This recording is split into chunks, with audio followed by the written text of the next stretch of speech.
Welcome to She is Resilient, a podcast for women on their healing journeys who are ready to start living their most authentic and empowered lives outside of survival mode. I'm your host, Tatiana, trauma and somatic therapist, as well as a holistic coach, and I'm on a mission to help more women heal their nervous systems. Each week, me and my guests are going to get real and vulnerable about the experiences that led us to becoming the empowered and resilient women we are today. You'll leave this podcast with the skills, knowledge, and inspiration to start creating the life you deserve. Because if another woman can do it, so can you.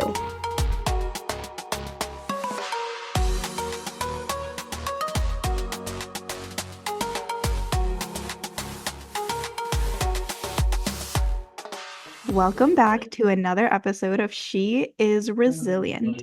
Today we have Denise on the podcast. Denise, tell us who you are and what you do for a living. Hi, thank you so much for having me on here, first of all. So as you said, my name is Denise Vega. I am a certified self-love coach, and for a living, I am a full-time case manager at an attorney's office, personal injury, who focuses more on car accidents. I've been in the field for about 7 to 8 years, but on the side, I am a self-love coach, and I have been certified since May. And I do some in-person workshops for now, as of right now. But yeah, that's pretty much what I do right now. I love that. I had no idea that self-coaching was or your self-love coaching business was a side gig. I didn't know that was like something that you did on the side. I thought it was like your full-time job. So that's pretty cool. I learned something new about you.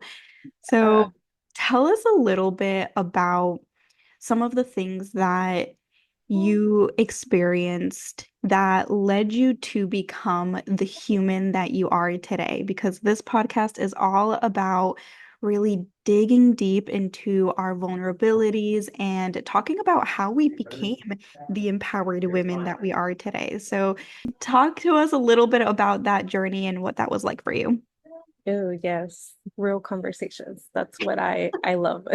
Yes. Yeah, so honestly, it kind of all started in I'm trying to remember because it's been a while. Yeah. 27, 16 or 17, where I started my fitness journey. It all started with fitness, to be honest, because um the physical aspect was always very important for me growing up. It was something, I mean, honestly, it's part of why I am a self-love coach, because growing up, I developed an unhealthy relationship with my body and food by the age of 15. And the physical aspect was always kind of haunting me, due to cultural norms. Like I always heard the body comments growing up, and that was one thing. And then second, also society, right? So by the age of 15, I had developed an unhealthy relationship with myself, with my body, with food. And when I got out of high school, I fell in this dark space trying to figure out my life, because I was trying to juggle work. I right away started in the legal field. And then at the same time, I was trying to go to college to keep up with, my classmates, what I saw other people do. And when I did that, it was just deteriorating my physical and mental health. I wasn't taking care of myself. I didn't know anything about mental health, self-love, or anything like that. And at the same time, I was trying to navigate two different worlds. With In my household was one world, Mhm. and then obviously it's another world out there, right? So Mhm. eventually, I fell into this dark space where I just felt so unhealthy. I had gained weight and I felt so negative. I always say that, and I don't mean to talk negative about my family. I love my family, but um, they were raised differently, and there was uh, there was just so much negative thoughts that I was having about myself, about my life, and a lot of it came from what I would hear at home. Mhm. There's a lot of scarcity mindset, and I just, the only way that I felt like I could take control of that was by losing weight, because I went back to how my physical was at one point very important. So I thought, you know what? The one way that I can take control of this is by losing weight, because I feel horrible about everything. So Mhm. maybe that will help me boost my confidence. Mhm. So when I did that, I started that, but it opened up a different world, to the fitness world, where Mhm. sometimes it can be, for the most part, only like focused on the physical and very ego based Mhm. sometimes, So me not knowing anything, mind you, I didn't know anything about nutrition. I grew up sometimes eating. I was actually remembering this on my way here. I used to eat cookies and milk for breakfast every weekend when my mom wouldn't get up early enough. Mhm. Like how sometimes like our parents had obviously had a different schedule Yeah. from whenever we did going to school. So I would get up late, I Mhm. mean early, and I would just eat whatever, I would Mhm. find there. And so I went into my fitness journey not knowing anything about nutrition, about taking care of my health, or what was important. I kind of just put all my trust in fitness influencers and other people, and I was literally trusting my body, Mhm. putting my body in other people's hands. I Mhm. didn't know that I had to be the one to take control of that. I didn't know that I could listen to my body. I didn't know Mhm. anything about that. And for 2 years, I was just struggling in the fitness journey, and and more than anything, the mindset of it. I was losing weight. People were like, "Oh, you look so good." But in my head, I was like, "No, I don't. Mhm. I don't look like that girl on Instagram. I don't look like my trainer." I just, felt so frustrated. And I was like, wow, like I thought I was gonna feel more confident. I thought I was gonna regain, you know, a sense of purpose in my life, because Mhm. I was in a very negative, dark space before. And I didn't. I still felt frustrated. And it wasn't until by that time, that this was like 2018, 2019. No, wait, 2018. I started hearing the topics of mental health, of self-love through Mhm. podcasts, through self-development books. And that's whenever I was like, okay, let me implement these things. I Mhm. took accountability myself. I was like, Mhm. I've been doing this fitness thing for a year and a half, and Mhm. I'm not happy for some reason. What Yeah. do I have to do? So I took it upon myself, and I started adding mental health habits. I started practicing gratitude Mhm. every day. I started to meditate 2 to 3 minutes, literally during my lunch break. I Mhm. would go to my car and I would just put ocean wave sounds, and I would Mhm. close my eyes for 2 to 3 minutes. And I started doing that. I started journaling again. I started to uh, shift my mindset when I would talk negative to myself, because, oh my Mhm. gosh, I was such a negative self-talk. And don't get me wrong, it still happens. I'm Yeah. nowhere like in this perfect self-love coach. Heck no, not at all. Mhm. But um, once I started doing those things, it was a huge game changer for me. I Mhm. noticed how much more I was enjoying the journey, Mhm. because there was times where I just would beat myself down so much. I would eat certain unhealthy food, my favorite snacks, or Mhm. certain food at home, because you know how it is in the Latino culture, like Mhm. the food.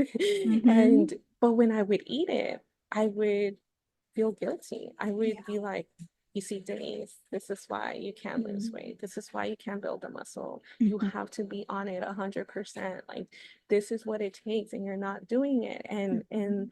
but once I would bring in okay, hold up, Denise, sit down, like, let's analyze the situation. When was the last time you had this? how many times did you work out this week? How many times did you intentionally try to put healthy food in your body? Mm-hmm. And when I would think about those things and I would realize that I was really putting effort based on how I grew up eating so unhealthy, how Mm-hmm. to this day my parents are not healthy at all. Yeah. My family, like the way it is for me at home, it's like I'm doing it. I should be proud of this. Mm-hmm. I'm putting in effort and work, and that is what matters. But sometimes, it's easy for us to compare and think, well, I don't look like this, or I wish I had this and that, like that person. And it's like, none of that, you have to, one thing that I learned throughout this journey is that you really have to focus on your own Yeah. journey. And 1000%. yeah, so once I started doing that, I realized, how I was enjoying the journey finally. Yeah. And I was like, this is it right here. I just have to keep going. I really just have to keep going. Like there is no secret recipe. Like you just have to continue to move forward and not give up, right? Mm-hmm. And doing the best that you can. So that's exactly what I kept doing. And I Mm-hmm. felt inspired to help other women. At the time, I didn't know that self-love coaching was a thing. And since I started with my fitness journey, I became a fitness coach. I then did Mm-hmm. personal training. I was doing that for like I was actually on that full time. I left Mm-hmm. the legal field, took a leap of faith, went into that. And once I did that, I realized that I wanted to continue coaching, but it didn't feel in alignment to continue as a personal trainer. Yeah. So I went back into the legal field, and Mm-hmm.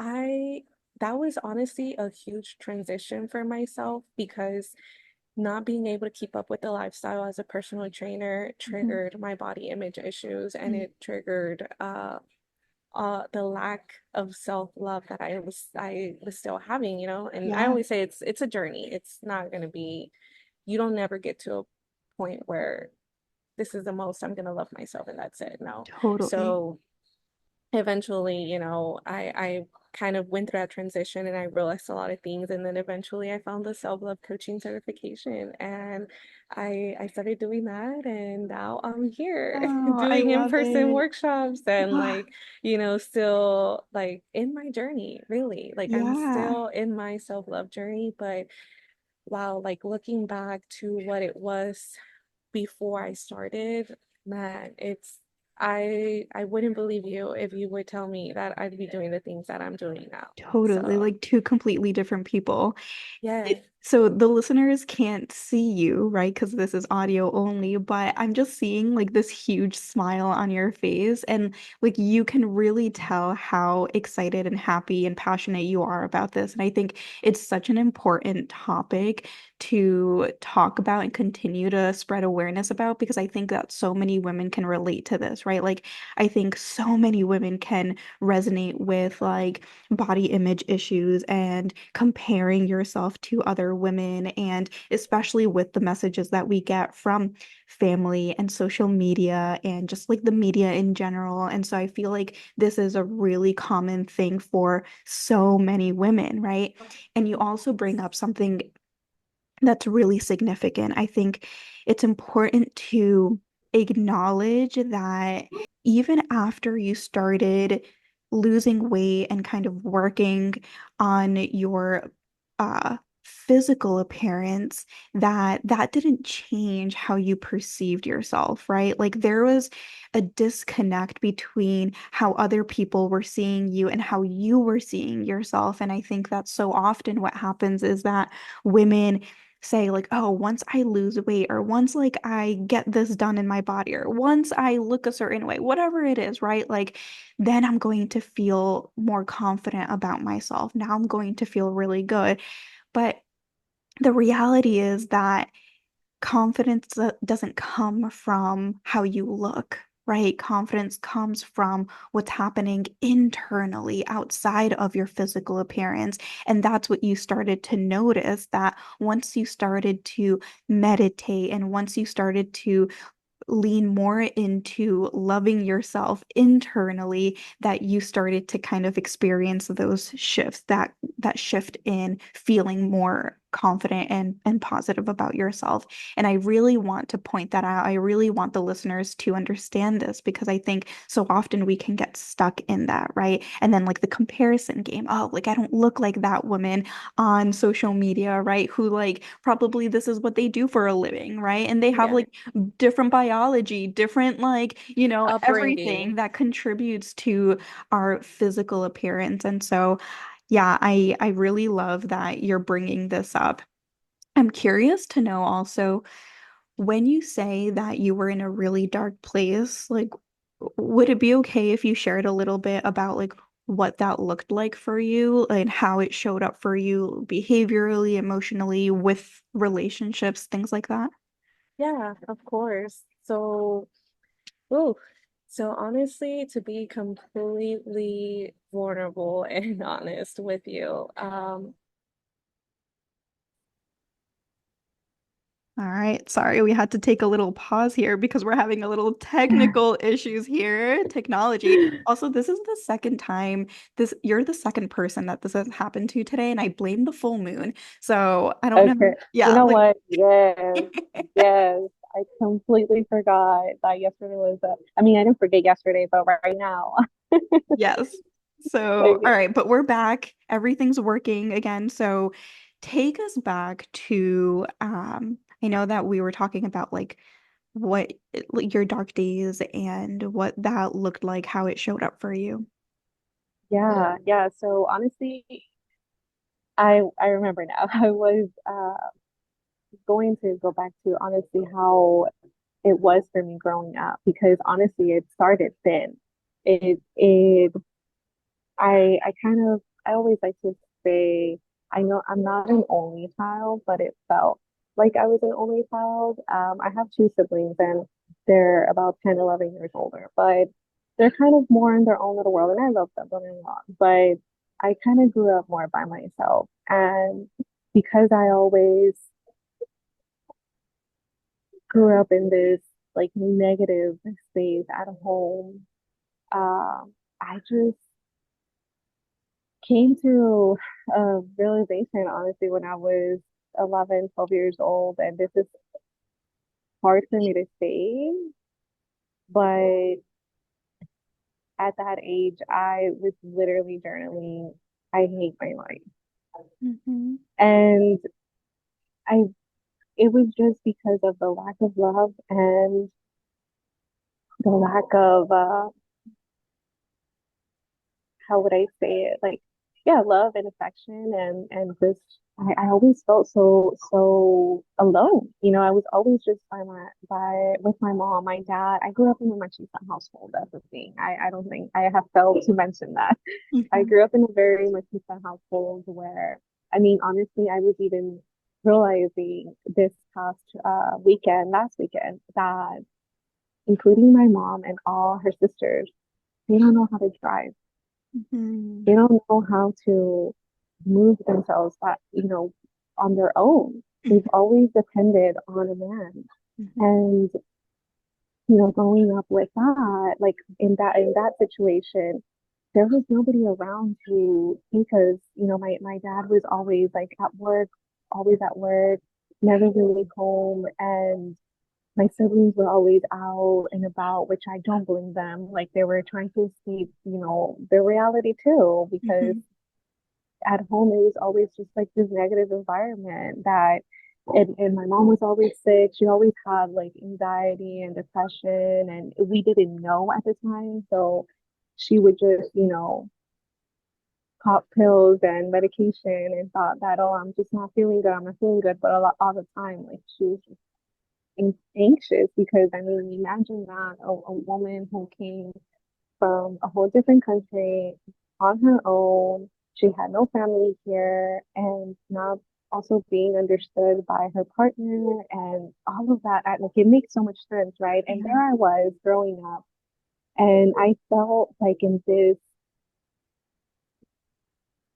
little cave, where you really didn't know a lot Sorry, I didn't mean to Yeah, get a that's little bit okay. emotional, but Mm-hmm. little Denise didn't know what was out in the world. She Yeah. always just felt in this small little box. And even whenever I would want to go out or hang out, it was always like, you have to be careful. No, you don't know how to do this. And, I was always just put in a small box. Mm-hmm. And then I would also, on top of that, hear, all the comments with our bodies and, obviously society too puts that pressure on a woman. So that was why, like, by the time that I got to a certain age, all I cared about was how others perceived me. And like, I thought that that was the most important thing in the world because I didn't know anything else. Mm-hmm. I couldn't see more than what I was put in. Yeah. And so eventually, like as I grew older and I got into that dark space, I was just so negative. I was carrying all this negativity from years that Mm-hmm. honestly developed since I was 10, 11 years old. That's the thing. Like growing up, I always felt like I, I could never resonate with other kids around me. Like I Mm-hmm. always felt like I knew more. Like Mm-hmm. there was this sense of maturity in me Mm-hmm. that I could just see things beyond and what they were. And Mm-hmm. I felt like just so negative with everything from the moment that I would wake up and I would snooze and I would have no breakfast. I would be on my way to work, having road rage, cussing people out, because Mm-hmm. they would, do something dumb in the road. We live in Houston and the roads here are crazy. They are crazy here. And then I would get to my job and my boss at the time, he like it's so crazy how we attract um what we feel safe in Mm-hmm. because I had this boss that, oh my gosh, he was something else. And I hated my job. I Mm-hmm. hated my job so bad. But I didn't know what to do. I felt so stuck and then at the same time my body was growling like I'm hungry, and I would just go towards like fast food Mm-hmm. during lunch break Mm-hmm. and then I would feel so disgusted and that I would look at myself in the mirror and I'd be like, oh my gosh, like I don't look like I did in high school and this is Mm-hmm. horrible. So you see the negative train started literally since I would wake up and snooze and it would just go on and on. Right. And because what living with my parents, that's kind of all I heard too, so it just, my dad complaining about money, about work, about all these issues in the house or whatever, like it was always something. And then my mom, like, I don't feel good, I feel sick, and this and that. So that would just carry me. And honestly, I felt like I was just going deep and deep in the dark hole. Mm-hmm. Right. It was like a So spiral. yeah, it was a spiral. And yeah, those were the dark days. Yeah. Oh my Yeah. gosh, yeah. And just like sharing that, it's like, wow, I can't believe it. Like I'm Yeah. like I'm kind of receiving like a little moment here. I'm like, I whoa, know. I can't believe I've made it out of there. I know, I know. And thank you so much for sharing this with us. I know that it's not easy sharing our vulnerabilities, like sharing our story. And I know that you are not the only woman who's experienced this. And I think the more that we can share our story, the more that we can continue to help other women and spread more awareness. So I really appreciate you being here and like really, really sharing that because I know it's definitely not easy.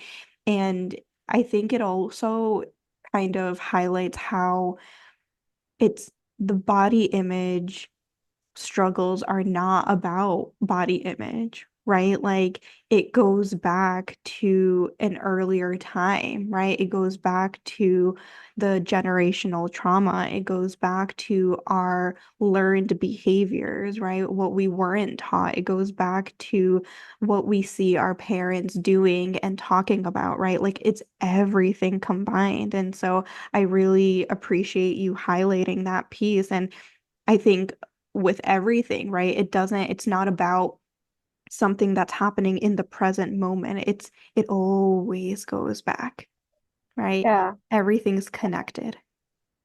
yeah, for sure. And it's just so crazy how you realize that it goes all the way to that.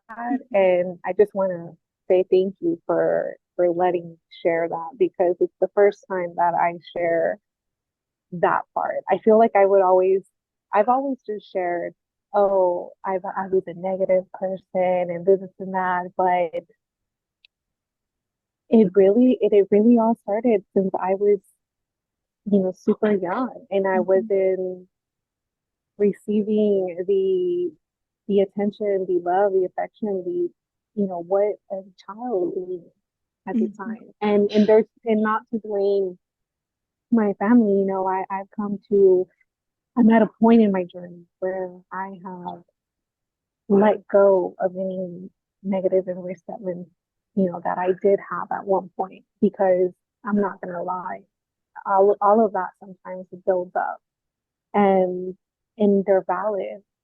All of that is valid, but it also doesn't do any good for us to keep that within us, right? And I've come to a realization that they did the best they could with Mhm. what they knew. Um, of course, there's other things like society putting pressure on on women, like that. That's completely different, right? Yeah. But when it comes to our family, like that's how I. Totally. And yeah, so And I really God, appreciate that piece too. I really do, because I think that once you start to heal, once you're on the other side of healing, you can really hold space for what you experienced and also hold space for having that empathy that, people are doing the best that they could. And our parents, there's no rule book for parents, right? Like they were really just parenting the way that they learned from their parents and what they had capacity for, right? And it doesn't dismiss what you experienced, right? But we can understand it and we can hold space for two things to exist at once. And I think it's normal to feel really angry and feel resentful. And I want to normalize those feelings if, you are someone who still is experiencing that anger or resentment towards your parents for not giving you or not meeting those needs for you. Um, and that's okay if you're still there, right? And yeah, it's also important to recognize that once we begin to heal and we do find ourselves on the other side, we can be a little bit more, I want to say maybe flexible with those experiences and not hold that resentment so tightly. We can be like, okay, yeah, that really sucked. And this was my experience, and I shouldn't have gone through that. And I can understand that they were doing the best that they can. yeah, and it's definitely a journey. It's definitely a journey that it may take longer for others than what it has taken me, because I feel like I'm don't get me wrong, I get triggered every day probably with my parents, but I feel like I can see the growth in, when I would dwell into it, and now that I don't. But even that takes longer for other people than others, and that's okay. I think it goes back to what I mentioned earlier. We're all in a different journey, and this is why you have to just focus on what you've done and what you're able to do now, and keep moving forward. Like that's key right there, right? Yeah. Do not give up. Yeah, 1000%. I also just want to go back to um your boss, you said that it's interesting how we attract certain people and places and things in our lives. And I 1000% agree with you. I think that we really do, like everything in our lives is a mirror, right? And we do gravitate towards certain people and places Yeah. and things depending on our wounds, right? And I'd love for you to maybe just talk about that a little bit more, and maybe not specifically about your boss, but maybe about like how that's shifted for you, how you started to kind of like gravitate towards different things and places and people as you started to heal. Yeah. Honestly, I feel like what did the trick for me was the self-love, like Mhm. pouring more self-love into me because that, helps you set those boundaries and speak up for yourself more than anything, because that's one thing that I've struggled with so much, being coming from a machista household, not being able to express my wants, my needs, and how I truly feel. That the self-love has helped me do that. And once you're able to do that, again, it takes some time, but you realize that as you look back, you realize that you're not taking certain BS that you would take before, or that you now set certain boundaries, and now you have the courage to say, I'm not going to allow this, or now I'm going to do this for myself. Mhm. And when you do that, it just naturally happens that you start attracting people that are matching that frequency, that vibe.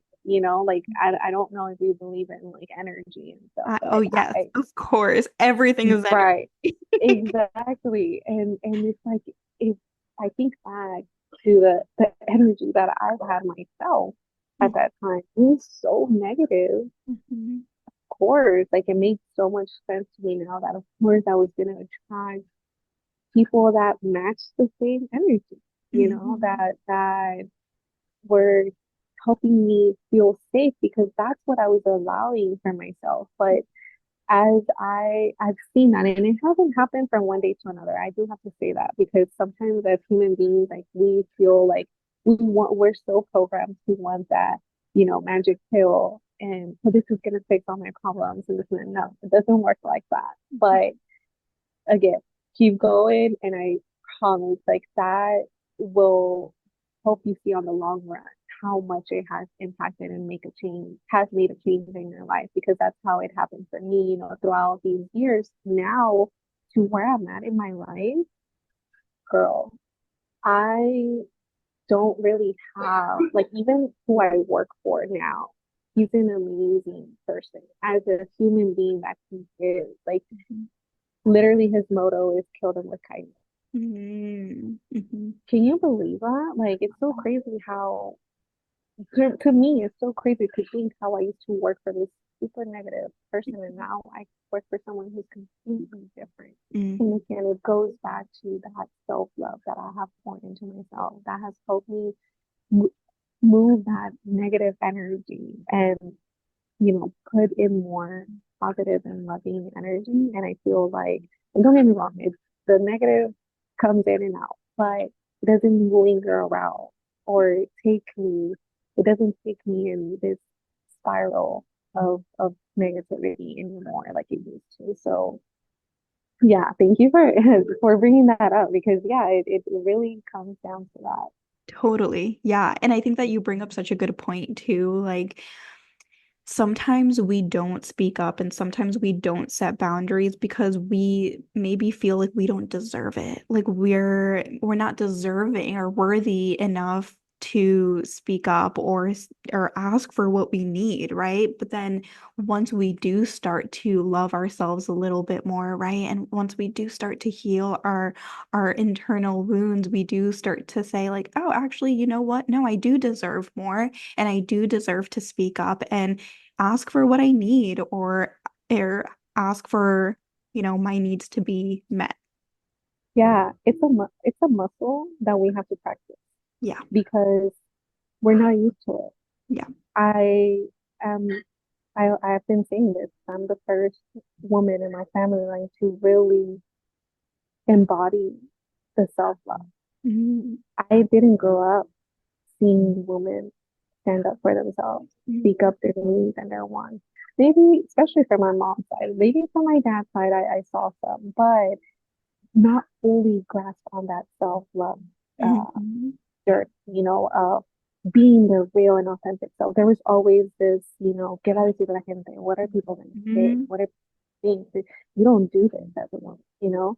And there's so much guilt and shame Yep. that, we carry on, not just from our experiences, but from our mothers, from, other women in our family line. And it's a muscle that we have to start using and continue Mm, because we're constantly unlocking different levels, mm, right, of self-love, of confidence, of the self-improvement journey, mm. and yeah, it's hard.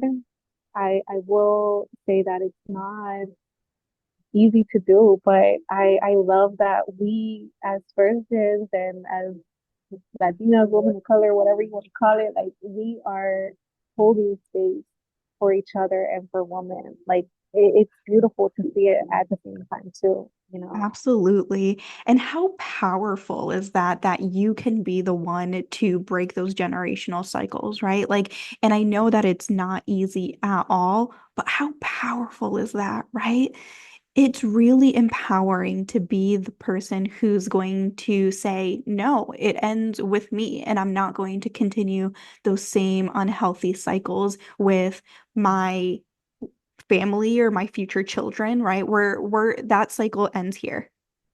Yeah, yeah. I think and it's something that we're gonna see the rewards long term. That's the thing. I mean, I do see it. Excuse me. I have been seeing it, like I see it with my nephews, but sometimes, it does get hard. And I do. I'm gonna be honest. Like I'm like, is this worth it? Is this worth it? But you just feel in the moment, you feel pain, you feel hurt, you feel angry. But when you think about it, you take a step back and you try to see the bigger picture, of the impact that it's gonna make, that it's already making, maybe secretly, because even like I say this, like my mom, my tias, like they could judge me for whatever decisions I make, that to me are self-love actions, but I know that they are secretly rooting for me and they're secretly like, I hope everything goes well with her. We want to see her. They're not intentionally wishing me that or anything. It's just that they're not used to seeing that. So being the first one to break those cycles is empowering. It makes you realize, like, you know what? I guess I am the one. Mhm. But at the same time, you don't feel alone because there's Totally. other women in the community now. Like thank God we can say for technology and social media, right? Like we can, Mhm. those are the good things that, even behind the scenes we were talking about how you and I feel like we've known each other, even Mhm. though Yeah. we've never actually met and this is our first time connecting, but we've been following each other and like Mhm. talking through Instagram and it just feels like it feels so like at home, of like, yes, this is another person walking the same, like similar path with me. And that's one thing that I also like I want to highlight. You're never alone. 1000%. I love that you said that because I think you're right. Like when we start healing, it's not just like our families and friends who start to see the shifts or start to feel the impacts, but it really is other women that you're inspiring, right? It's other women on social media, right? That we haven't met. And like we get to connect, we get to bond in these ways, right? Like you said, as first gen Latinas, and like going back to what you were saying about like sometimes you do feel like that anger. It's like, why is this worth it? Why am I doing this? Right. And I can definitely relate to that as well, right? Like, is it worth doing all this work, or is it like it's exhausting and it's almost like a why me kind of thing? Why do I have to be the bigger person? Why do I have to be the one to Yeah. generational cycles? Like, I can 1000% relate to you on that. And I love how you said it's like looking at the bigger picture, right? Like when you zoom out and kind of look Mm, at it from a bird's eye view, you can see that it is 1000% worth it because, again, you are impacting so many more people. It's not about you, right? Like healing, yes, is about you, but it's not about you. It's about earlier you said like your ancestors, it's about your mother, it's about your daughter, it's about your nephews, your nieces, right? It's about, right, the list can go on. It's impacting so many more people than just yourself. yeah. So beautifully. You just said it so beautifully. I love it. I love it. So, Yeah.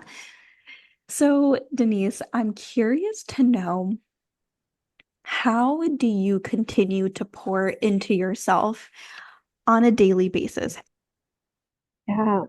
So honestly, right now, I'm gonna be completely honest. I don't have a certain like uh routine or technique or to purposely like how do I say like it's not like I do something and be like, oh, this is part of my self-love journey. I'm gonna generalize it. Like anything that I know is for the good of my physical and mental health, that's what I do.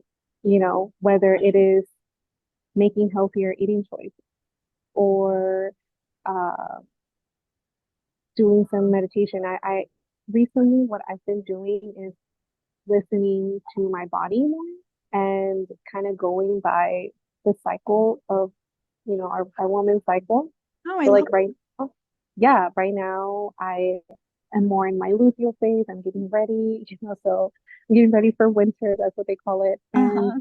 I'm taking consideration of that to, okay, maybe today I'm going to go for a walk. Recently, I've been feeling so overwhelmed with things that have been going on with my family that I know as much as, yes, I want to go get a workout and squat and, lift some weights and all that, but I know that what my body needs right now is more of something more relaxed, maybe stretching, some yoga, and yeah, like some healthy balanced meals. So I would say making decisions that are gonna help you for your overall well-being is the act of self-love. Hmm. That's how I see it. Because and that's why for so long, I was a fitness coach because I think it's all connected, body, mind, and soul.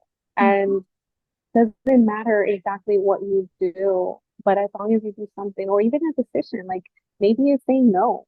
Mhm. Maybe, you committed to something and now I'm feeling a little like, I don't know, my body is not giving me the energy. Let me just go ahead and do this. That's an act of self-love. That's how I see it. Yeah.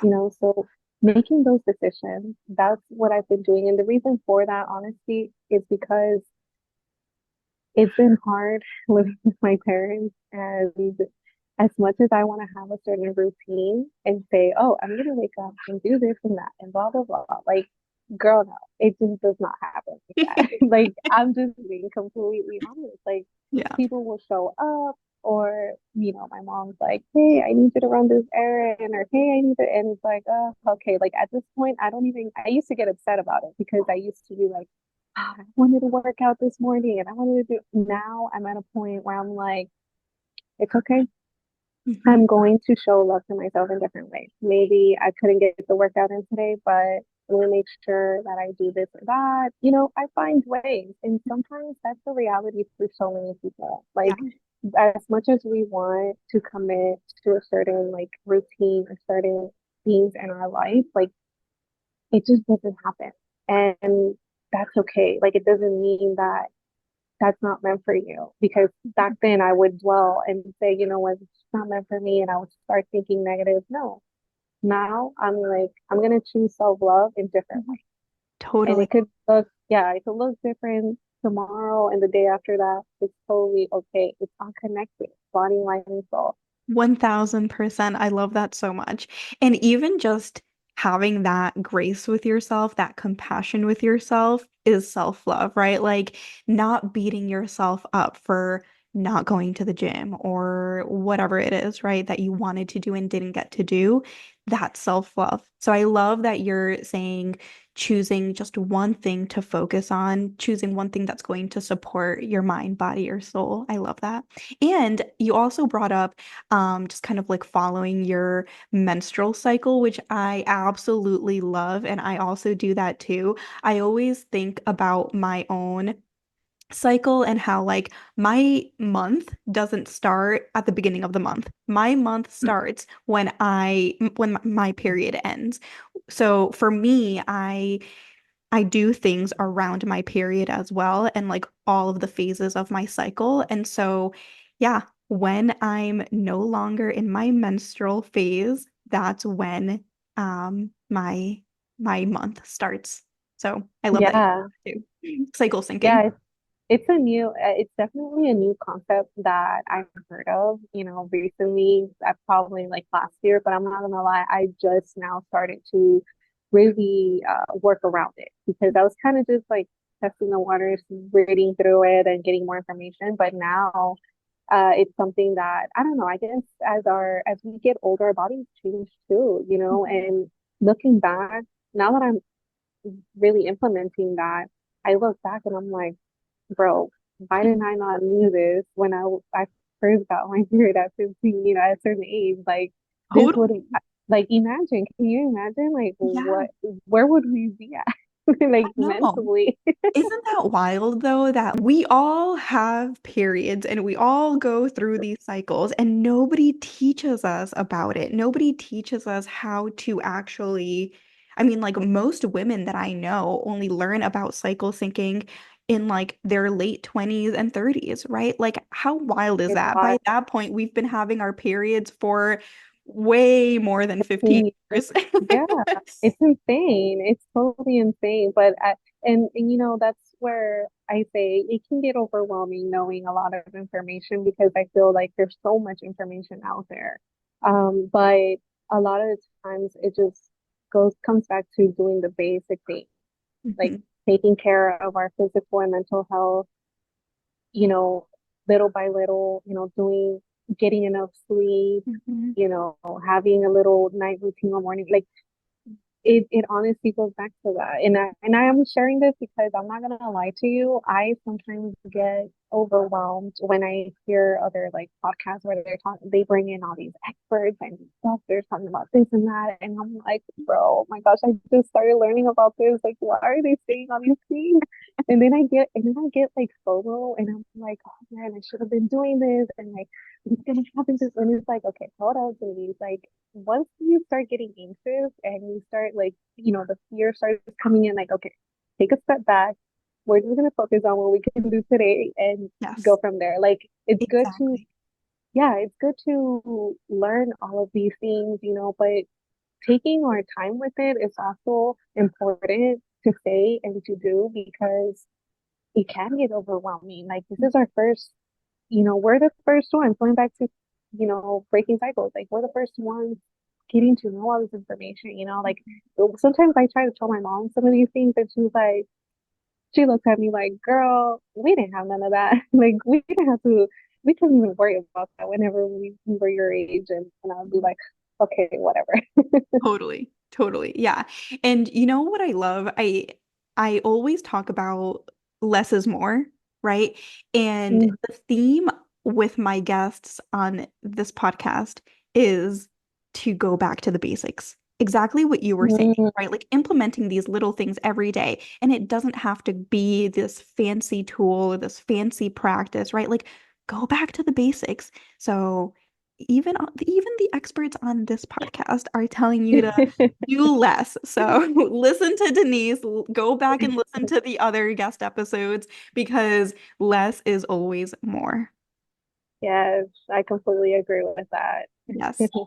Denise, oh my gosh, thank you so much for being on this episode of She is Resilient. I appreciate you so much and I appreciate your willingness to share about your story and to be open and vulnerable with us because again, like I said earlier, it's not easy to share about our stories. So thank you, thank you, thank you. And also, I appreciate the wisdom that you shared with us about self-love. So how can people connect with you if they want to work with you? Tell us what you have going on and where people can find you. Yeah, so right now I did take a social media break for the past 2 weeks, but I am coming back. And but I do want to kind of, it's the season of slowing down, November, December. So I'm kind of taking it slow, but people can find me there on Instagram, and my username is Denise Vega, double E for Denise and double A for Vega. I am working though on a podcast that will be coming soon in 2025. The name of it is Ser Tu Mismo, to be yourself. I will be talking on Instagram more about it. That's going to be my main focus, honestly. And I do have in-person workshops coming up next year. Right now, I'm kind of just slowing down. That's that's the theme, I guess, in the next 2 months, slowing down, giving myself some very much needed rest. But for sure, 2025 podcast, in-person events, and yeah, I'm excited. So exciting. I'm so excited to listen to your podcast. Also, I was going to say, you're practicing what you preach, right? So you're slowing down, which is part of self-love. Yeah, And that's really important in any coach, right? That you're working with to make sure that they are practicing what they preach, right? yeah, So totally. just acknowledging that Denise is not someone who just talks the talk. She also walks the walk. Is that the saying? I don't even know if that's the saying, but I wouldn't know, girl, you're telling the wrong person too, because I'm so bad with like the things and stuff. But yeah, no, for sure. I do appreciate you bringing that up. Because it takes so much sometimes to slow down. I'm a generator in the human design, and uh, I want to be working all the time, and yeah. even having to take these decisions of like, okay, Denise, it's time for you to kind of slow down. Like, there's just so much going on. It takes so much for me. Like, part of me is like, no, I want to keep going. And like, what if this, what if that? But no, it is an act of self love too. So I do Mhm. appreciate that. Yeah, absolutely. Well, thank you again, Denise, and I can't wait to continue to connect with you. Thank you so much for having me. And I hope your listeners get so much value and wisdom through this as well. Absolutely, I'm sure they will. Thank you so much for joining me today. If you absolutely loved this episode, I would so appreciate it if you subscribed and left a review on Apple Podcast, or take a screenshot and share this episode on social media. Don't forget to tag me at tatiana.holistic.coach. The more nervous systems we reach, the more generational cycles we break, and the more we contribute to a kinder and safer world. And if you're looking for somatic healing services, send me a DM and I'd love to chat on how I can support you. I'll see you in the next episode.